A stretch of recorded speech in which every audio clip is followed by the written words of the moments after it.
ఎవరి పేరైనా కూడా టీహెచ్ఏ తా అనే ప్రొనౌన్సియేషన్స్తో ఎండ్ అయినటువంటి వారు. ఉదాహరణకు తీసుకుంటే రజిత అనే పేరులో టీహెచ్ఏ తా అనే ప్రొనౌన్సియేషన్ ఉంటుంది. సుజాత టీహెచ్ఏ తా అనే ప్రొనౌన్సియేషన్ ఉంటుంది. లలిత LALITHA లలితలో టీహెచ్ఏ తా అనే ప్రొనౌన్సియేషన్ ఉంటుంది.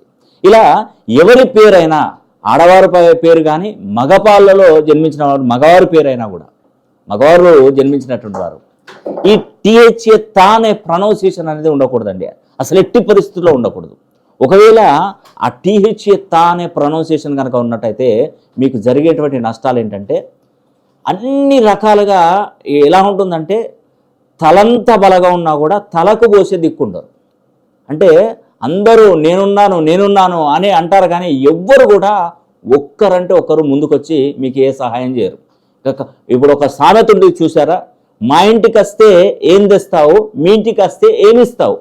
వీళ్ళ జీవితం అంతా కూడా అంతేనండి. ఎప్పుడు కూడా వీళ్ళ కష్టం ఇతరులు తీసుకోవడమే.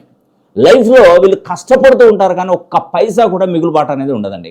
వీళ్ళ లైఫ్ అంతా కూడా తల్లిదండ్రులు, అక్క చెల్లెలు, ప్రేమ, అనురాగం, బంధువులు, ఫ్రెండ్స్, చుట్టాలు వీళ్ళను అందరూ కూడా వాడుకొని వదిలేసినట్టుగానే ఉంటారండి. ఈ టీహెచ్ఏ తా అనే ప్రొనౌన్సియేషన్తో ఎవరు పేరు పెట్టుకున్నా కూడా లైఫ్ ఇతరుల కోసం సాక్రిఫైస్ చేసినట్టుగా ఉంటుంది. జస్ట్ ఇది అక్షరాల నిజం, దీనిలో ఎటువంటి సందేహం లేదండి. ఎందుకంటే నేను 26 సంవత్సరాల అనుభవంతో చెప్తున్నానండి.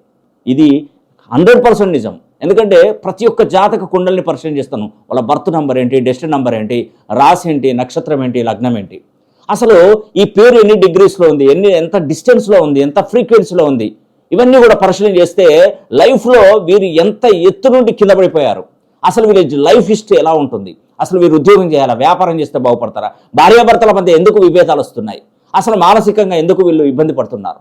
సో ఇలాంటి విషయాలన్నీ కూడా మీరు తెలుసుకోవాలనుకుంటే ఖచ్చితంగా మీరు టీహెచ్ఏ తా అనే ప్రొనౌన్సియేషన్తో ఎవరైతే పేరు పెట్టుకుంటారో వాళ్ళు ఒక్కసారైనా నన్ను సంప్రదించే ప్రయత్నం చేయండి.